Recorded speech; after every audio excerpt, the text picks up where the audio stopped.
the secret he kept under the stadium lights. I thought my son, Leo, had finally given up. After that car accident 3 years ago, the doctors said the nerve damage in his hands was permanent. For a kid who lived and breathed the piano, it was like his world just stopped. He became a ghost in our own house. He'd spend hours locked in the basement, and all I could hear was the muffled, rhythmic thud of something hitting the floor.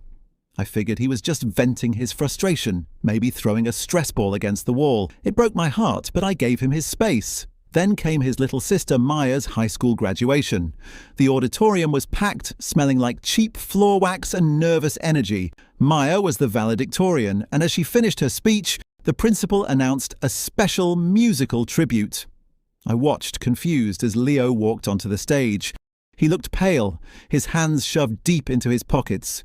The room went dead silent. He sat at the grand piano, took a breath so deep his shoulders shook, and then he pulled his hands out. They weren't shaking. He began to play Maya's favourite song, Clair de Lune. It wasn't just good, it was perfect. Every note was crisp, every chord was full of aching soul. I looked over at Maya and she was already sobbing into her cap. That's when it hit me. Those thuds I heard from the basement for 8 months, that wasn't him being angry. That was him dropping heavy therapy weights over and over, pushing through the white-hot pain to rebuild his grip strength. He didn't do it for the applause or the miracle recovery story. He did it because Maya once told him the house felt too quiet without his music. When he finished, he didn't even look at the crowd.